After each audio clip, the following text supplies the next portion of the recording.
kemampuan dasar berbahasa Inggris yang diharapkan dimiliki oleh peserta didik kelas 1 sampai dengan kelas 2 SD. Capaian pembelajaran ini difokuskan pada pengembangan kemampuan seperti mendengar, berbicara, membaca, dan juga menulis. Seperti contoh kegiatan pembelajaran yang dapat dilakukan untuk mencapai capaian pembelajaran bahasa Inggris ini, biasanya yang pertama yaitu kegiatan mendengarkan. Biasanya guru itu memberikan tugas kepada muridnya untuk seperti membacakan cerita anak-anak dalam bahasa Inggris, dan juga peserta didiknya itu diminta untuk mendengarkan lagu anak-anak dalam bahasa Inggris. Kemudian dalam kegiatan berbicara itu biasanya peserta didik itu berlatih untuk memperkenalkan diri dalam bahasa Inggris. Kemudian juga peserta didik berlatih menyebutkan nama benda-benda dalam bahasa Inggris. Kemudian pada kegiatan membaca, itu biasanya meminta peserta didiknya untuk membaca buku cerita anak-anak dalam bahasa Inggris. Kemudian juga peserta didik diminta untuk membaca gambar atau poster dalam bahasa Inggris.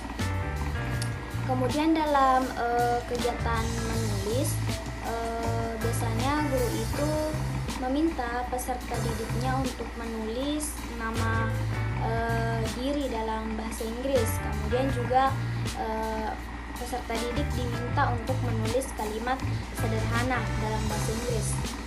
Itu pada bagian fase A. Fase B, capaian pembelajaran bahasa fase B ini sebenarnya sama halnya dengan fase A, cuman konteksnya lebih luas, dan ini diperuntukkan oleh peserta didik kelas 3 sampai dengan kelas 4 SD. Capaian pembelajaran bahasa Inggris pada fase B ini difokuskan pada pengembangan kemampuan berbahasa Inggris yang lebih kompleks dengan mempertimbangkan kemampuan berbahasa Inggris peserta didik, dan ada beberapa contoh kegiatan pembelajaran pada fase B ini, yaitu pada bagian pertama kegiatan mendengar.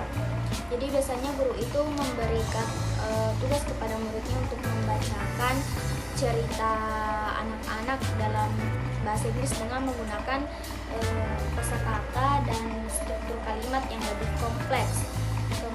Dan juga peserta didik itu mendengarkan lagu anak-anak dalam bahasa Inggris dengan menggunakan kosakata dan struktur kalimat yang lebih kompleks pula.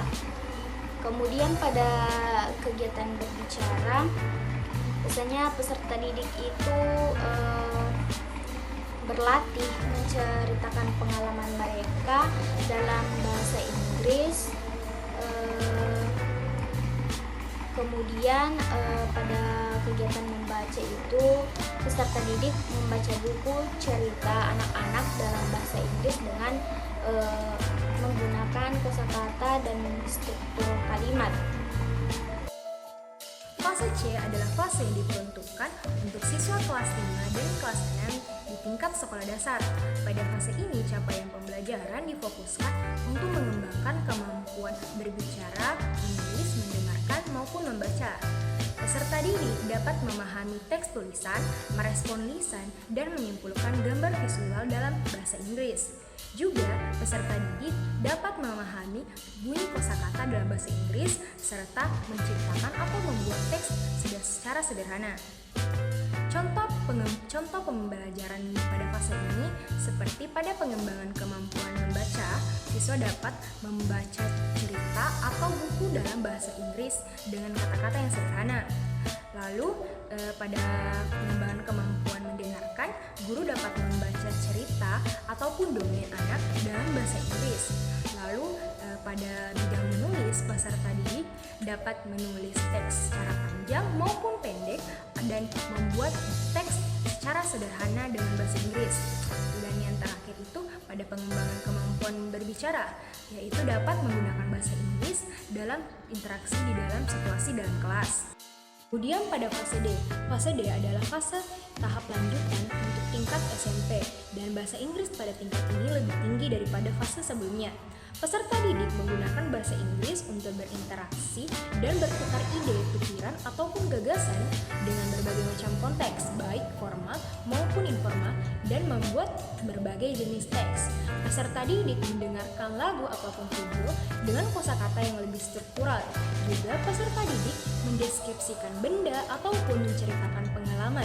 Dan peserta didik juga bisa membuat teks pendek, panjang, ataupun membuat teks yang lebih struktural dengan memperhatikan berbagai macam tata bahasa. Fase E menggunakan teks lisan, tulisan, dan visual untuk berkomunikasi sesuai dengan situasi, tujuan, dan pemirsa. Diskusi mengenai topik yang relevan, membaca teks tulisan untuk mendapatkan informasi. Lanjut fase F, siswa di fase ini memiliki kemampuan berbicara, menulis, dan memahami bahasa Inggris.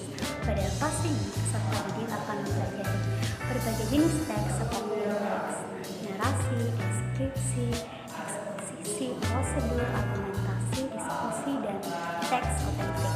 Selain itu, peserta didik juga telah berdiskusi dan menyampaikan pendapatnya dengan jelas. Peserta didik juga memproduksi beragam teks tulisan dan visual, fiksi maupun non-fiksi.